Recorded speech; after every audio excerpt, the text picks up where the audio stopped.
আল্লাহু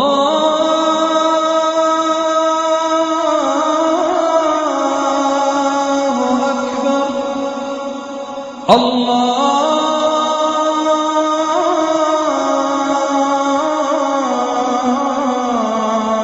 আকবার, লা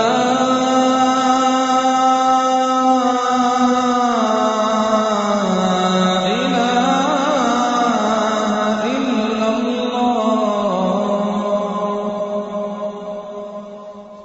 আসন্না ফাউন্ডেশন থেকে প্রতি বছর আমরা শীত বস্ত্র কার্যক্রম বা শীতের সময় শীতার্ত মানুষের সেবামূলক কার্যক্রম পরিচালনা করার সুবাদে আমরা প্রত্যন্ত অঞ্চলের এমন এমন মানুষের কষ্ট, দুঃখ এবং দুঃখ দুর্দশার চিত্র দেখার সুযোগ আমাদের হয়, যেটা আমাদের প্রত্যেককে নিজের বিবেকের কাছে দাঁড় করিয়ে দেয়। আমরা যেখানে শহরে ধনীর দুলালদেরকে দেখি বিজাতীয় সংস্কৃতি 31st নাইটের জন্য শত শত হাজার হাজার লক্ষ লক্ষ টাকা আতশবাজির আগুনে টাকা পোড়াচ্ছে, আকাশে টাকা উড়াচ্ছে, ঠিক এই সময়টাতে দেশের প্রত্যন্ত অঞ্চলের, উত্তরাঞ্চল, দক্ষিণাঞ্চলের অনেক জেলার, অনেক উপজেলার বিভিন্ন গ্রামে, প্রত্যন্ত অঞ্চলে বহু মানুষ ভয়াবহ শীতে শীত নিবারণ করবার মিনিমাম ব্যবস্থাটুকু, সর্বনিম্ন ব্যবস্থাটুকু পর্যন্ত মানুষের কাছে নেই। এই ভয়াবহ বাস্তবতা যখন দেশের বিভিন্ন জায়গায় চলছে বা আছে, ঠিক একই সময় আমরা শহরের মানুষজন আমরা দেখি যে আতশবাজির আগুনে গোটা শহরকে কিভাবে প্রকম্পিত করা হয়, আতশবাজির আওয়াজে কিভাবে প্রত্যেকটা শান্তপ্রিয় মানুষের ঘুম হারাম করে দেওয়া হয়। প্রতি বছরই আমরা সতর্ক করি, ওলামা একরাম সতর্ক করেন, এবং প্রশাসন থেকে যতদিন অতিবাহিত হচ্ছে ততই এ ব্যাপারে কড়াকড়ি আরোপ করা হচ্ছে, কিন্তু কার্যকর কোনো ব্যবস্থা আসলে নেওয়া হচ্ছে না। শীতের তীব্রতা এত ভয়াবহ রূপ পরিগ্রহ করেছে যে 6 ডিগ্রি 7 ডিগ্রি ঠান্ডা পড়ছে বিভিন্ন প্রত্যন্ত অঞ্চলে। এই সমস্ত প্রত্যন্ত অঞ্চলে যদি আপনার শীতের মৌসুমে একটু যাওয়ার সুযোগ হয়, যারা আল্লাহর কাছে নানা অভিযোগ করেন, মানুষের কাছে অভিযোগ করেন, আমি ভালো নাই, আমার এটা নাই, আমার সেটা নাই, তাদেরকে দেখলে আপনার মুখ দিয়ে অটোমেটিক আলহামদুলিল্লাহ আসবে যে আপনি তাদের তুলনায় রাজার হালে আছেন। আলহামদুলিল্লাহ। পঞ্চগড়ে বেশ অনেক বছর আগে এত বেশি ঠান্ডা ছিল না, শীত বস্ত্র বিতরণ করার জন্য গিয়েছিলাম আমরা আসন্না ফাউন্ডেশন থেকে। আমার মনে আছে এত ভয়াবহ শীত, এত অকল্পনীয় ঠান্ডা যে সেটা আমরা অনেক পোশাক আশাক পরেও নিবারণ করতে পারছিলাম না। অথচ এমন এমন ঘর আছে যে ঘরগুলোর বেড়া শুধুমাত্র কিছু প্লাস্টিক এটা দিয়ে বেড়া দিয়ে রেখেছে, সামান্য একটু বাতাস জোরে আসলে হু হু করে ঠান্ডা ঢুকে। সে ঘরের মধ্যে সামান্য একটু কাঁথা ছাড়া সেরকম ভালো একটা কম্বল ল্যাব পর্যন্ত নেই, কিন্তু এর মধ্যে মানুষজন থাকছে এবং দিনাতিপাত করছে। বিভিন্ন অঞ্চলে এই শীতার্ত মানুষের কষ্ট দেখার মাধ্যমে যেন আমাদের বিবেক জাগ্রত হয়, এই জন্য আমাদের বাচ্চাদেরকে বন্ধের সময়, আমি প্রতি বছরই দত্ত আহ্বান করি আপনাদের কাছে যে বন্ধের সময় বাচ্চাদেরকে নিয়ে যারা ঘোরাঘুরি করতে যান, তারা মাঝে মধ্যে অন্তত উত্তরবঙ্গে, দক্ষিণবঙ্গের এই সমস্ত গরিব এলাকাগুলোতে, শীত প্রধান এলাকাগুলোতে একটু সফর করেন, ভ্রমণ করেন, বাচ্চাদেরকে নিয়ে গভীর গ্রামে ঢুকেন এবং দেখান যে মানুষ কিভাবে দিন যাপন করে আর তারা ঢাকা শহর থেকে কি দিন যাপন করে। তাদের মধ্যে বিবেকবোধ জাগ্রত হবে, চেতনা জাগ্রত হবে, ইমানি চেতনা উজ্জীবিত হবে, তারা পরোপকারী হয়ে উঠবে ইনশাআল্লাহ। প্রিয় ভাইরা আমার, প্রত্যেকটা মসজিদ থেকে শীত বস্ত্র বিতরণের কার্যক্রম শুরু করা দরকার। শীতের মৌসুমের এই আমলটা আমাদের জন্য সুবর্ণ সুযোগ। এই দেশে এখনো শীতের তীব্রতা মানুষ মারা যায়, এর চেয়ে দুর্ভাগ্যজনক বিষয় আর কি হতে পারে বলো? আমরা মুসলমানরা যতদিন পরিপূর্ণভাবে ইসলাম অনুসরণ না করব, শুধুমাত্র ইসলাম কিছু ইতিবাচক আমল করার নাম নয়, ইসলাম পরোপকার, মানুষের কষ্টে তার পাশে দাঁড়ানো, অসৎ কাজে বাধা প্রদান করা, স্বাভাবিক এবং পজিটিভ যে সমস্ত নেকামলগুলো আছে সেগুলো করা, এই সবগুলা সামগ্রিক গ্রুপের নাম হলো ইসলাম। অতএব এই সামগ্রিকতা যতদিন না আসবে ততদিন পর্যন্ত আমরা পরিপূর্ণ মুসলমান হয়ে উঠবো না। আর এই প্রয়োজনে শীতের সময় শীত বস্ত্র বিতরণের উদ্যোগ আমাদের প্রত্যেকটা মানুষের যার যার জায়গা থেকে নেওয়া উচিত। এখানে আমরা যারা আছি, এমন মানুষ খুব কম আছেন যে তার বাসায় শীত নিবারণ করবার মতো প্রয়োজনের অতিরিক্ত কাপড় নাই, এরকম মানুষ এখানে খুব কম আছে। সবার বাসায় এমন কিছু কাপড়, এমন কিছু কাঁথা কম্বল আছে যেটা হয়তো আমাদের বাসায় ব্যবহার হয় না, উঠায় রাখছি। আমার 5টা সোয়েটার আছে, 5টাই আমার পছন্দের, সবগুলো রেখে দিস, অথচ 5টা আমি পরি না। আমি সেখান থেকে অন্তত একটা হলেও দান করতে পারি, নতুন কেনারও দরকার হয় না, কিন্তু সেই মানসিকতাটুকু পর্যন্ত আমাদের নাই। তো আমরা ইনশাআল্লাহ শীত উপলক্ষে একজন শীতার্থ মানুষের শীত হলেও নিবারণ করার চেষ্টা করবো ইনশাআল্লাহ। চেষ্টা করবো তো ইনশাআল্লাহ। নবী করিম সাল্লাল্লাহু আলাইহি ওয়াসাল্লাম বলেছেন, আর-রাহিমুনা ইয়ারহামুহুমুর রহমান, যারা অন্যের প্রতি দয়া করে রহমান তাদের প্রতি দয়া করেন। স্বয়ং আল্লাহ সুবহানাহু ওয়া তাআলা তাদের প্রতি দয়া করেন যারা আল্লাহর বান্দাদের প্রতি, আল্লাহ সৃষ্টির প্রতি দয়া করেন। এই জন্য ভাইরা আমার, ঢাকা শহরে এরকম শীত বিগত কোনো বছরে হয়তো অনুভব করে নাই মানুষ। এরকম ঝেঁকে বসা শীত দেখে প্রত্যন্ত অঞ্চলের গ্রামের মানুষের অসহায় শীতার্ত গরিব মানুষদের কষ্টটা অনুভব করা দরকার। অনেক মানুষ আছেন শীতের সময় কাজ করার সুযোগ পান না, তাদের খাদ্যের সংকট দেখা দেয়, তাদের পাশে খাদ্য নিয়ে দাঁড়ানো দরকার। আসনা ফাউন্ডেশন থেকে এই বছর আমরা আলহামদুলিল্লাহ এরকম বেশ অনেক মানুষের জন্য আমরা খাদ্যের প্যাকেজ রেখেছি, তাদের বাসা বাসায় খাবার পৌঁছে দিচ্ছি। হয়তো কয়েকদিনের কাজ চলবে, কিন্তু আমরা যদি সমাজের প্রত্যেকটা মানুষ দাঁড়িয়ে যাই তাহলে ইনশাআল্লাহ তাদের কষ্ট লাঘব হয়ে যাবে। নবী করিম সাল্লাল্লাহু আলাইহি সাল্লাম বলেছেন, ইরহামু মান ফিল আরদ, তোমরা জমিনে যারা আছে তাদের প্রতি রহম করো, তাহলে ইয়ারহামুকুম মান ফিস সামা, আসমানওয়ালা তোমাদের প্রতি রহম করবে। এই জন্য ভাই, শীত উপলক্ষে আমরা ব্যবহৃত কাপড় চোপড়ের মধ্যে থেকে সুন্দর করে ধুয়ে পরিষ্কার করে ভাঁজ করে একটা কাপড় একজন শীতার্ত মানুষকে দিতে পারি, একজন গরিব মানুষকে দিতে পারি। আপনি বাজারে বাজার করতে যান, একটা অতিরিক্ত শীতের কাপড় নিয়ে যান, একজোড়া মোজা সুন্দর করে ধুয়ে পরিষ্কার করে নিয়ে যান। দেখবেন অনেক গরিব মানুষ আছেন রাস্তার পাশে শুয়ে আছে, অথবা আপনার আশেপাশে অনেক লোক আছেন যারা অনেক কষ্ট করছে। এই মসজিদের আশেপাশে বা এই ভূমিপল্লী এলাকাতেও গরিব মানুষ আছে না নেই? কিছু গরিব মানুষ আছে, মানুষের কাছে চাইতে পারে না। একটা শীতের কাপড় কত টাকা দাম, একজোড়া মোজার দাম কত? আমরা এবার 50,000 মোজা, 50,000 কানটুপি বিভিন্ন গ্রামের গরিব বাচ্চাদের জন্য, মাদ্রাসা স্কুলের বাচ্চাদের জন্য আমরা বিতরণ করছি। 50 টাকা হলে একটা কানটুপি, ভালো একটা কানটুপি পাওয়া যায়। 50 টাকা হলে সুন্দর এক জোড়া মোজা পাওয়া যায়। মাত্র 50 টাকায় আমি একটা নতুন এক জোড়া মোজা দিতে পারি, একটা কানটুপি দিতে পারি, শীতের টুপি দিতে পারি।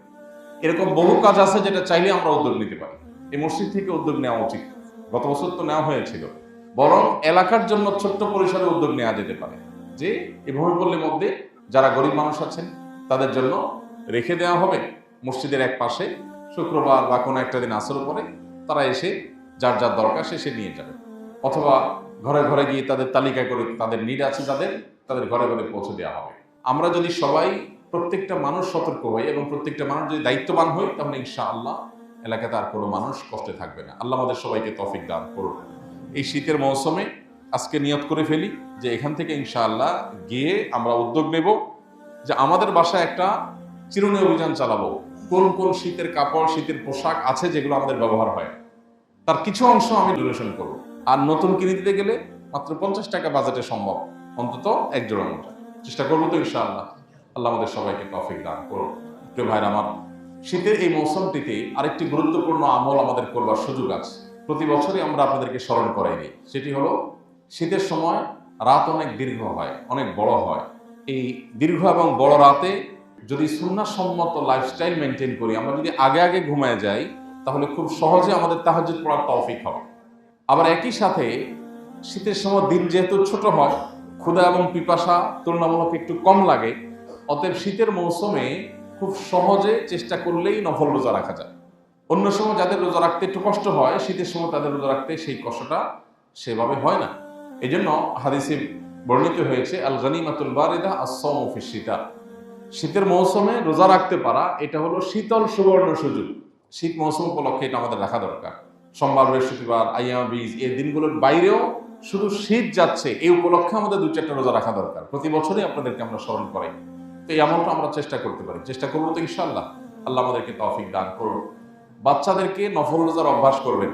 সাহাবায়ে কেরাম নিজেদের বাচ্চাদেরকে বাসায় তারা নফল রোজার অভ্যাস করতেন।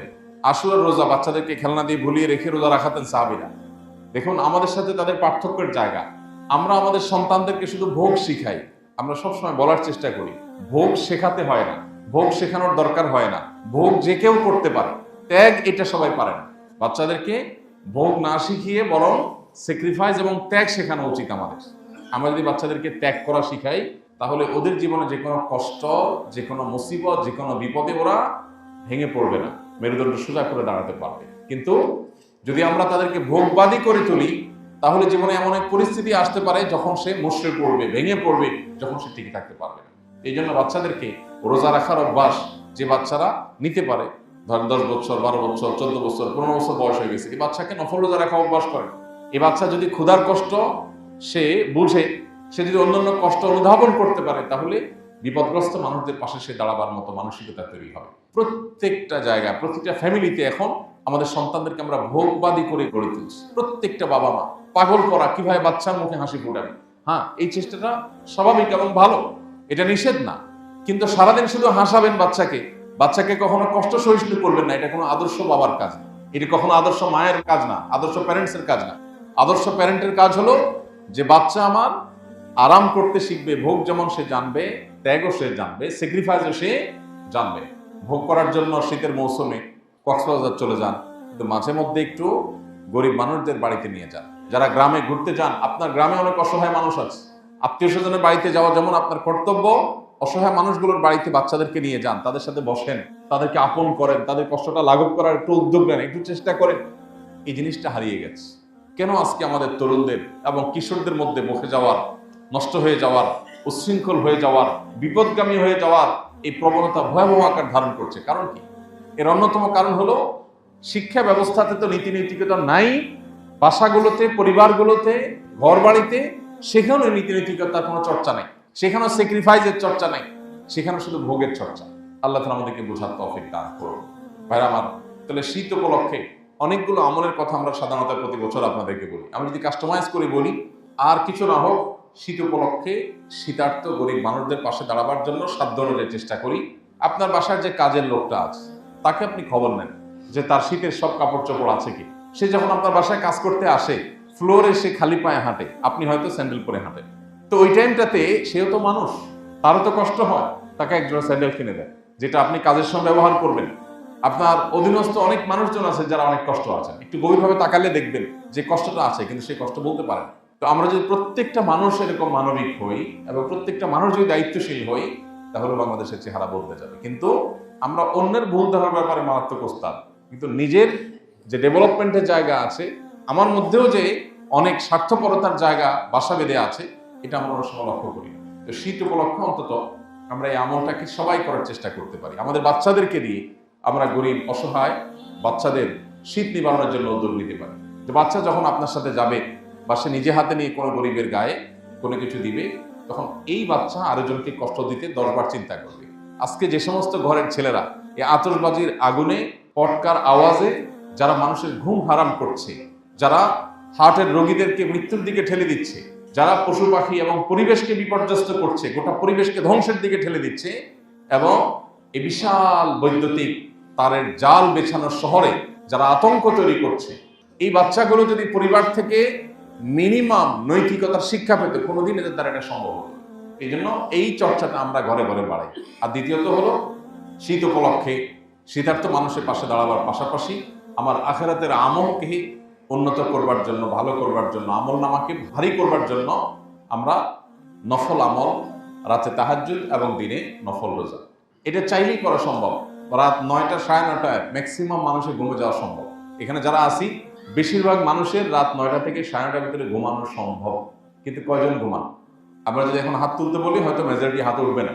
বেশিরভাগ মানুষই আমরা 10টা, 11টা, 12টা আমাদের বেজে যায় শুধু শুধু। কেন 12টা বাজে সেটা আমরা নিজেরাও জানি। এটা একটা বদ অভ্যাস। এশার নামাজের আগে আগে সকল প্রিপারেশন নিয়ে এশার পর পর্যন্ত আমরা শুয়ে যাই। রাত 3টা, 3:30, 4টার পরে আপনার ঘুম আর হবে না, অটোমেটিক ঘুম ভেঙে যাবে। তাহাজ্জুদ পড়ার জন্য কোনো মন্ত্রের প্রয়োজন নেই, আলাদা কোনো দোয়া দরুদ পড়ে প্রস্তুতি নিয়ে শোয়ার দরকার নাই। শুধু লাইফস্টাইল সুন্নাতে নিয়ে আসেন, দেখবেন অটোমেটিক তাহাজ্জুদ হয়ে যাচ্ছে। আর তাহাজ্জুদ পড়ার পর আপনি ফজর নামাজ পড়েন, দেখবেন আপনার মানসিক একটা প্রশান্তি আল্লাহ তাআলা দান করবেন। তাহাজ্জুদের ভিতরে একটা তৃপ্তি আছে, যেটা অন্য কোনো নফল নামাজে নেই। সারা জিন্দেগি ভর যত নফল নামাজ পড়েন না কেন, এক রাত ভোর রাতে উঠে একটু অন্ধকারে সবাই ঘুমিয়ে আছে, আপনি উঠে ওযু করে একটু শীতের কাপড় চোপড় পরে দুহাত তুলে আল্লাহর কাছে তাহাজ্জুদ পড়ে একটু রোনাজারি করেন, সেজদায় গিয়ে একটু কান্নাকাটি করেন, আপনার যে তৃপ্তি আসবে, দুনিয়ার সব হাসির মধ্যেও এত তৃপ্তি নেই। এই জন্য শীতের মৌসুম উপলক্ষে এই আমলটা আমরা করার চেষ্টা করবো তো ইনশাআল্লাহ। পাশাপাশি দিনে রোজা রাখা অনেক সহজ। আমরা যারা খুব বেশি ভোজন বিলাসী, খেতে পছন্দ করি, আমাদেরও মাঝে মধ্যে রোজা রাখার আমলের মাধ্যমে অন্যের কষ্টটা অনুভব করার সুযোগ হবে। নবী করিম সাল্লাল্লাহু আলাইহি সাল্লাম সোমবার, বৃহস্পতিবার রোজা রাখতেন। তিনি আইয়াম বীজ, চাঁদের 13, 14, 15 এই 3 দিন রোজা রাখতেন। মাসে 3 দিন রোজা রাখতেন, সপ্তাহে 2 দিন রোজা রাখতেন, এবং এটা তার সারা বছরের আমল ছিল। বিভিন্ন সাহাবীদেরকে তিনি ওসিয়ত করে গেছেন। আবু যর গিফারি রাদিয়াল্লাহু তাআলা আনহু, আবু রাদিয়াল্লাহু তাআলা আনহু বিভিন্ন সাহাবীদেরকে এই রোজাগুলো, বিশেষ করে আইয়াম বীজ রোজাগুলো রাখার জন্য ওসিয়ত করে গেছেন। আমরা সবাই চেষ্টা করবো তো ইনশাআল্লাহ। এর পাশাপাশি শীতকে কেন্দ্র করে আমরা আরো কিছু আমলি কথা আপনাদের প্রতি বছরই বলে থাকি, স্মরণ করানোর জন্য এবারও বলছি। অজু চাপাচাপি করে ধরে রাখা, এটা আমাদের অনেকের বদভ্যাস আছে। আবার শীতের সময় তাড়াহুড়া করে অজু করা, যার ফলে কোনো অঙ্গ শুকায় থাকে, এটা অনেকের বদভ্যাস আছে। এই শীতের সময় অজুতে বিশেষভাবে আমাদের যত্ন নেওয়া উচিত। আমরা যেরকম ত্বকের যত্ন নেই শীতের সময়, ঠিক একইভাবে অজুরও যত্ন নেওয়া উচিত। অথচ অনেকে হুলস্থুল করে অজু করে। আপনার শীতের মৌসুমে দেখবেন অজুখানাতে তেমন কোনো ভিড় নেই, লোকজন কম। গরমের সময় ভিড় থাকে, শীতের সময় ভিড় নেই, কারণ আসরটা দিয়ে এশা পার করার প্ল্যান থাকে। কিসের মাগরিব পারলে জোহরটা দিয়া এশা পার করতে পারলে বাঁচে, এমন একটা অবস্থা। তো এই যে এত শীতের ভয়, এখন গিজার আছে, ওয়ালের মধ্যে আমরা আছি। আপনি চিন্তা করেন আজ থেকে ১৫০০ বছর আগে মক্কা মদিনাতে তখন এরকম আপনার দালান কোঠার ব্যবস্থা ছিল না, গিজারের ব্যবস্থা ছিল না, লাইনে পানির ব্যবস্থা ছিল না। আর মরুভূমির ঠান্ডা কত মারাত্মক সেটা তো বলার অপেক্ষা রাখে না। এক সাহাবী ফরজ গোসল হয়েছে এবং ফরজ গোসল হওয়ার পর সফরে ছিলেন, ভয়াবহ ঠান্ডা পানিতে গোসল করেছেন এবং তার মৃত্যু শেষ পর্যন্ত হয়েছে এটার কারণে।